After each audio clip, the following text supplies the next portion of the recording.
Hey, what's going on, everyone? And welcome back to another great, epic episode of Just My Opinion Reviews. Guys, with me and my guests, we are talking Alien Earth. This is season 1, episode 2, titled Mr. October. Tensions rise between rival corporations.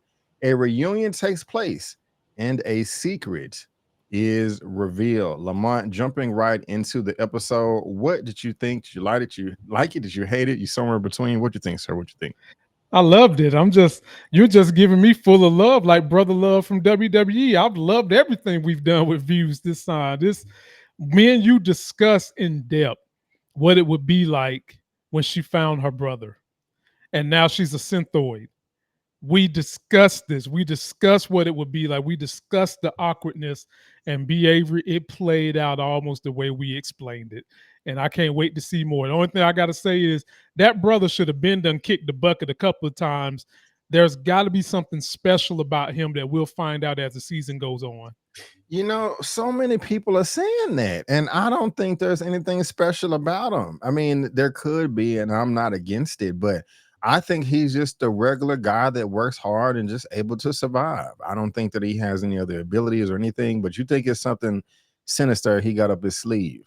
Okay. It could be something sinister. It could be some innate gene or some kind of power he's got. There's something about this brother, the way that they fashion the storyline and the action around him. There's something about this brother that we don't know about. For all we know, he could be working for old Porch Negro, the cyborg. For all we know, they could be in cahoots. I seriously doubt that. You talking about Mr. Maro over here? Is that who Yes, you Mr. talking about? Yeah, Morrow. yeah, Yes, Maro. We Mr. definitely. Morrow. Oh, that's not Maro. That's me. Yeah, we gonna see. Y'all let us know what y'all think. I like Joe though. I like Mr. Hermit. And you're right. It was a hell of an reaction. You know, when he found out that that was his sister. Now, slightly needed to be punched in the face for spilling the beans like that. That was really messed up. You should have let her do it on her own. Talking about Marcy, talking about Wendy. But I am glad that okay, man, they're not beating around the bush. You know, where this Me is a too. big deal. Where in Mhm. episode 2, they're just ripping off the band-aid, just like, hey, that's your brother, and they have to deal with it right there. And like you said, the way that it was handled was like perfection. Not only the acting in between the two characters, but the score in the background, the music. Oh my god, Mhm. this is some Yep. good quality ass television, Lamont. I And the woman, B, I was saying the same. I was like, this is like the theater at home. you know what Like I'm saying? whoever put this together nailed it with the audio, the creepiness of hearing the aliens creeping through the ship, and with Marcy turned Wendy can hear this stuff like super. Whoever put this together, you done a great job. Yeah, yeah. Noah. Is it? Let me see. Noah Holly, and let me see who did this composition, this score. If I can just try to find that real quick. I'm not gonna. Jeff Russo. So shout out to Jeff Russo. I just looked it up. Okay. Did a hell of a great job. And Lamont, something that I said towards the end of episode 1 was like, I was like, it was cool, Lamont. I had one nitpick, but I don't know if there's going to be that much stakes because these are not necessarily human beings fighting aliens. These are like synthetic beings with super bodies. So if they just able to go in there and slap them across the face and defeat them, easy peasy, lemon squeezy, it's not going to be a challenge. Boy, was I wrong. You know, Told you. yeah, I was way off with that assessment right there. So my bad. I definitely do take that back. Let me ask you this though, man. How do you feel about Boy Cavalier over here? This is a cocky mofo right here that needs to really be humbled, in my opinion. You know, he got the phone call from his butler, from his guy. Hey, I got you, Weyland-Yutani on the line. This dude is laying on his back, Lamont, with the iPad holding up with his feet, like he's 6 years old or something. You're a trillionaire acting like this. Quite interesting. And he was telling the ladies, like, you know what? Us trillionaires have such a bad rap. They think it's all about the money and the ego. I just want to talk to somebody smarter than me. That's all.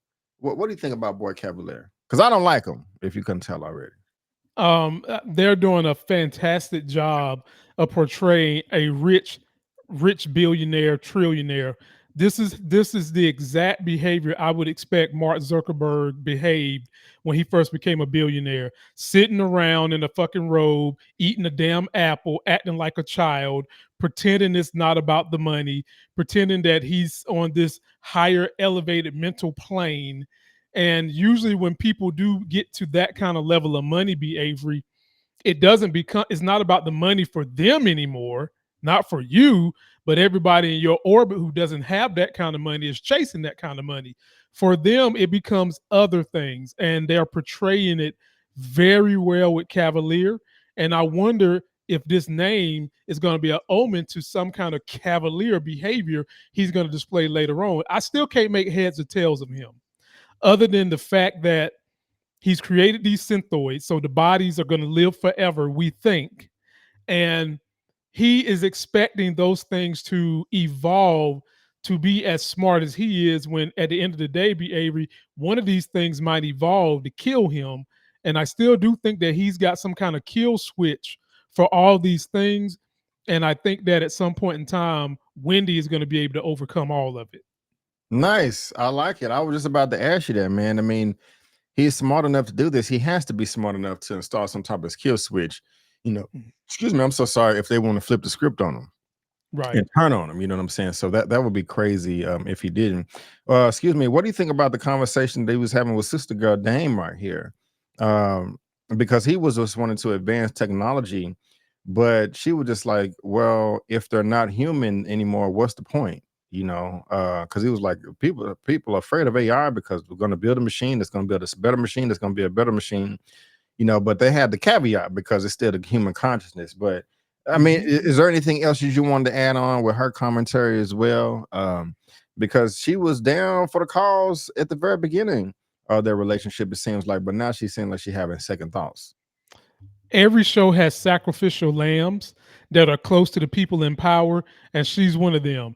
He basically insulted her by basically saying, "You're not as smart as I want you to be to have a cogent conversation with me." And even though she took that like a champ, you can think in her mind, she's like, "Bruh, you know, you just a child. I've got PhDs and you ain't got no degree." And everybody has an ego. And at some point in time, him and his relationship with her is going to come back to bite him in the butt too. Yeah. Yeah, we're gonna see, man. You know, we're gonna see. I kind of forgot that these are children in Yeah. older bodies. I mean, they're 10, 11, Mhm. 12 years old.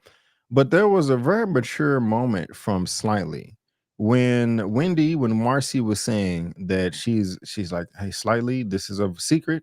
My brother's down there. He's a medic, like a doctor. He's really good at it. I'm gonna go save him. He said that my dad got sick with the cold. He died and we buried him on a pike, or we buried him or burnt him on a pike. But I still to this day I wonder if he was not dead and we burned him alive. That's, Mhm. man, um that's wow. You got Yeah. any thoughts there? That's like really sad. I think that that was another way that they're trying to have us understand that these synthoids have a whole lot of humanity in them. They feel things. They're not true robots. They still have all the feelings, the humanity, the consciousness of a normal human being. And probably some of those kids haven't even really and truly realized that they are in what we think is an indestructible body. And the only one who realizes that truly is Wendy, because you could see throughout the episode, some of these kids was acting like they was afraid. Some of them was acting like they couldn't be hurt, and then you had some that was just acting like a human would when they in the presence of something foreign, fight or flight. Yeah. And so I think they did a great job of portraying that you still have those same sensibilities that a normal human has, even though you have all this high tech equipment that can keep you alive. Yes. You said fight or flight, fight or flight. And Mr. Joe Hermit was definitely going through that in this episode, man, where he was about to jump from the third floor to the second floor, whatever floor he was on. And he saw Right. that alien and pointed that gun up there, jumping over that cliff. Ah, they had the alien just biting and clawing right behind his head. Beautiful cinematography, man. Love that. Love It the was slow mo. great. Yes, it was. Joe was hustling his behind off, man. Lamont, do you think you can react that fast or faster if an alien is on your back chasing you? What? What? Can I? It be Avery. The alien would have been dead if that gun works. Oh, There was there was no reason that alien shouldn't have been dead. He had the gun pointed in the black hole. The minute he heard be Avery in that situation, when you hear a sound, you blast ask questions last. Okay. He he should have blast ask questions last, and then he wouldn't have had to go through jumping across the border and then almost falling into the hole, and then somehow miraculously the alien managed to fall right behind him and couldn't bust through the elevator.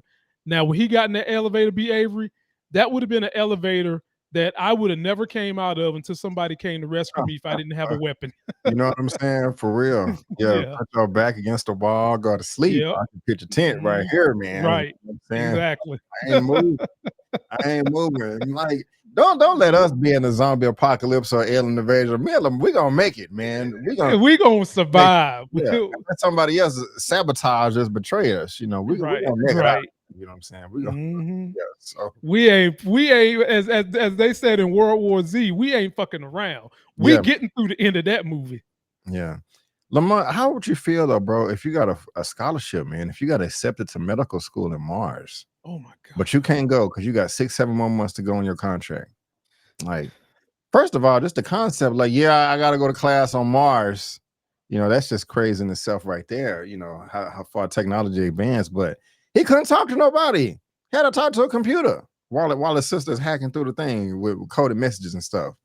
What'd you think about that, bro? That was tough. I couldn't even relate to him because I was so impressed that we done found another power that Wendy can do. And did you see the look on Cavalier's face and the people with Cavalier when he saw that Wendy can somehow or another just anything? It's like a touch screen for her. It's like an iPad for her. She can touch these different technologies and augment them and manipulate them as if she's playing on an iPad. And so while I felt for Homeboy, he didn't get to go to Mars and be a doctor, I was more intrigued by, damn, what can Wendy not do? We still haven't seen the limits of how much pain or what can actually hurt her, but the stuff that Wendy can do, oh my goodness, I'm telling you, this is going to be a setup for her versus Cavalier, and he's not ready. You think so? You think so? Oh, definitely. Definitely. Yeah, I definitely hope so. Because I just don't like Cavalier. He's gonna die. Let me ask you: at this point in time, do you think this is gonna be one season, one and done, or you think they're gonna have multiple? Oh, man, there is no way this is one and done. The first of all, it's FX. FX does such a good job of coming up with edgy shows that are like right on the edge of almost R but stay PG. They do a great job of stepping to the line, and they do a good job of the cinematography, the sound, the acting, the script. This. I'm predicting to you right now. This is getting at least 3 seasons. Okay. I can dig it. I can dig it. All right. So, but now, sir, we got the Power Rangers. They have shown up to the facility, and they're ready to fight. They're ready to go. Look at them. You know what I'm saying? Dun, dun, dun, dun. Go Power Rangers. Yeah, man, and it's quite interesting. I like Kirsch. Kirsch is a G. He's fearless.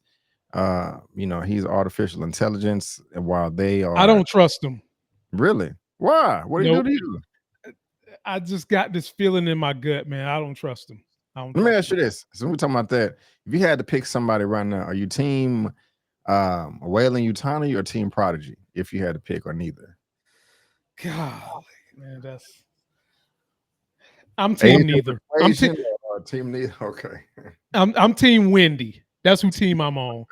I'm team Wendy. Do you remember last week I was lukewarm on Wendy? I am fully team Wendy at this point. Okay. Y'all let us know what y'all thinking, man. If y'all are team Wendy or team Prodigy, Boy Cavalere, man. So Lamar, we come up to this first alien creature here. Looks like some type of cocoon that's on the ceiling, hanging down, drip, drip, drip. Oh, We also have an nasty alien eyeball with octopus arms taking over the cat. Oh, that was gross. Poor cat, poor kitty. Didn't just want a little kitty litter, and now they got his brain taken over. And that was B. Avery, where's a flirkin when you need you one? know what I'm saying? You know what I'm saying, man. God, I need a sound effect or something. There we go. Yeah. My bad. Okay, enough of that. Enough of that. But yes, a flirkin. That was gross. I'm mad at me because while Nibs was fighting or whatever, he just got his little flashlight, like, oh God. I don't want a flashlight at. Oh God. Oh. Trying to flashlight it to death. Man, go in there and use some of your cybernetic strength and help her out. You know what I'm saying? Nah, but what did you think of octopus eyes, man? That was gross. I thought it was extremely creative. I Or hated I'm it for the sorry, just cat. all of the aliens in general, like what the designs, the concepts, all of that. What you think? They are very creative. They whoever came up with these concepts, they are pushing the boundaries of things that they know human beings typically would be afraid of, and we're typically afraid of big spiders. So can you imagine a tarantula that had an eyeball that winds up having it goes from one pupil to 8 pupils, and then it can jump? Yeah, People don't like that. Or to mention that one flower thingy that was hanging upside down and it was opening like this. People don't like Venus flytraps either, be Avery, and Venus flytraps have those things that come out of them the way that flower had a thing to come out of them. And I just thought that the set design for these aliens and the way they've got these specimens, I thought it was it was well done and scary as F. yeah, it was, man. It was. We are getting. It's not like they're not rehashing or repeating anything as well. I mean, we are 6 shows, movies into the franchise, Yeah, and they're still giving us the familiar with what we know about the aliens and the xenomorphs and the eggs and all that, but giving us a different definitely. perspective while also still introducing something more. Loving it, Mm-hmm. man. I'm loving it. Love I'm it. loving it. Poor George Washington at his costume party that he was trying to have. You know, he was like, "Ugh, if there's something wrong, Boy Cavalier would call me directly. We are part of the same club. Okay, club assholes that we don't want to listen to nobody. I mean, I love the way they did them because this was nothing more than your glorified white country club where Negroes ain't allowed to come in. And when you mess up their little party, they don't really care who you is. And yeah, you saw they got exactly what they deserved for being so bougie and so crusty white male. You got yeah, what you deserve, ladies and gentlemen. Take freaking them slide. wigs off. Take them Yes. wigs off, man. Other nice shot too of the alien jumping through the glass, man. That's slow mo. They're really getting some nice shots right here. Yeah. But what Yeah. you think about Maro, man, and his plasma ray? His gun to take out the aliens, man, to shock them. That and Joe, he is Bruh. dedicated to the mission. We got to get the species back to Weyland-Yutani. You know, he may have a valid reason for it, bro. But what was you thinking when he shocked the alien and shocked Joe and bagged him I'm up? for all my gamers out there, if you didn't know, back in the early 2000s, I was a big gamer. All I could think of was a video game called Dead Space when he pulled out that electronic plasma cannon. And the way it took down the alien, I'm thinking to myself, B. Avery, we done figured out how to defeat the alien or at least stun him the Mhm. way that cannon worked. And then it bothered me a little bit that he turned around and he shot Wendy's brother. Like, Yeah, why you had to shoot him? And I'm assuming he shot Wendy's brother. Wendy's brother didn't go unconscious, but the alien did. So you basically just told us that whatever frequency that cannon shot, humans can take it better than the aliens, which further tells me that the alien is not as strong as we think, or it could be that they're on a foreign home, whatever the case may be. I just want to know, what is the point of Maro? What is he doing? Is this him and all his specimens. Does he get paid for this? Who is he working with? He's some kind of international bounty hunter. What exactly is this cyborg trying to do? And B. Avery, last caveat, whatever he's doing, it could be to protect or save whatever individuals put him together. Yeah. Um, I think that he's just obsessed with the mission. With him being a cyborg, I don't know if his mind can be programmed or not. Just to adhere to the mission alone. But early on, that's all he cared about was just getting the species back, to the corporation, to Weyland-Yutani, their scientists, their group. And so he also may be real messed up in the head as well. He may be a psychopath, because he was born human. He just has cybernetic Right. enhancements. So I'm not sure. I don't like him though. I don't like him. Maybe that'll change in the future. I'm surprised that we saw him in this episode as well. I kind of thought that he would be gone. I didn't think that he was going to be a character that kept popping up. But Mhm. apparently he's here and he's going to be there for quite some time. Um, Something else though that I really did like that humanized the episode, since this is in the future, it showed the Reggie Jackson baseball and the clip.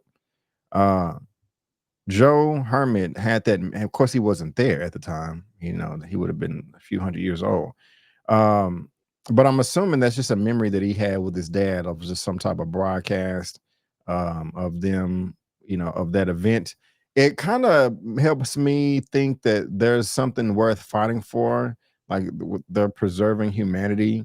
I like that. Did you have any thoughts there or any opinion there, or no? That stand out to No, you? first of all, I love that they named the whole episode after Reggie Jackson, and I love that when he touched the baseball, you got a chance to see just basically a hologram of everything Mr. October could do in October, because Reggie Jackson was that dude in Mm. baseball, and like you said, it gave some human appeal to him and his relationship with his father. And I'm sure that that is supposed to put us in the mood for him longing for a relationship with his kinfolk. And at the time, he didn't know that his kinfolk was right there on the ship trying to get to him. And so I think that that was just a foundation laid to say he's yearning for some loved ones. And it hyped the drama of when he had a chance to see someone who he's related to that is a loved one that clearly loves him. She clearly loves him. And I think it's only a matter of time before he reciprocates that love back to his sister. Oh yeah, oh yeah. And then when he was asking her like, "Hey, Christmas of this year, you was 7 years old. You said this to me. What did you say?" And she said, "My big toe or my thumb or something like that." Lovely, lovely. And they hugged each other. He realized that was his sister. I loved it. That was great. Yeah, we see that Wendy may have some type of connection with the aliens. They find the eggs at the end, and then another xenomorph comes out of nowhere and tackles Joe off a cliff. Wendy's like, slightly stay here. She does her superhero exit, and then that's the episode. What do you think, man? Is Joe Herman dead? What's going to happen? What are your thoughts about how this episode? No, no. If they was gonna kill him, they could have killed him a long time ago. Like I said, there is something special about Joe Hermit. I don't know what it is yet. I'm gonna be watching as closely as I can, but there's something special about him and these specimens and this alien. Something's gonna go down that we don't know. And I guess overall, I found it peculiar that these synthoids, some of them are afraid of these alien beings. And then you had one synthoid that looked like he wanted to tongue kiss the flower. He was so into that flower. I was like, bro, you going to kiss it? What do you want to do? You want to tongue it? He could almost not get away from it. So that dynamic is weird. And it leads you to believe that that particular synthoid might wind up becoming sinister, turning on everybody, siding with the aliens possibly, while Wendy is just continuously showing you how bad of an ass she is. And at some point in time, she's going to have to deal with the xenomorph, and I can't wait to see how that goes down. Yeah. I can't either, man. I can't either. This was a great episode. We got two good episodes in a row. Lamont, I can't wait to talk to you about episode 3, my brother. I can't Yeah. wait to talk to you about episode 3. But ladies and gentlemen, boys and girls, that is going to wrap it up for our Alien Earth recap review for episode 2, titled Mr. October. And we will be back same time, same place for episode 3, Metamorphosis. Team returns home with an unexpected What cargo and what did you unsettled. rate this episode, B. Avery? What did you rate it before you go? I'll give this one a 9 or 8.5. I give it an 8.5, something like that. 8.59. It was up there. What would you give it? Oh, definitely gets a 9 from me. Definitely. Good. Ladies and gentlemen, if you are watching this on Lamont's channel, please subscribe. No, if you're watching this on my channel, please subscribe to Lamont's channel. There's a link in the description. Also, if you're watching this on Lamont's channel, please subscribe. I don't know what I'm trying to say. Just subscribe to both of us. I'm getting confused over here. But man, let's go ahead and get out of here, man. You will see, we also covering Peacemaker on our channels as well. So subscribe and check it out, and we will see you guys in episode 3. So until then, guys, thank y'all so much for tuning in. And before you get on, forget that I'm B. Avery. That's Lamont, and it's just our opinion. Peace out, and we'll see you next time.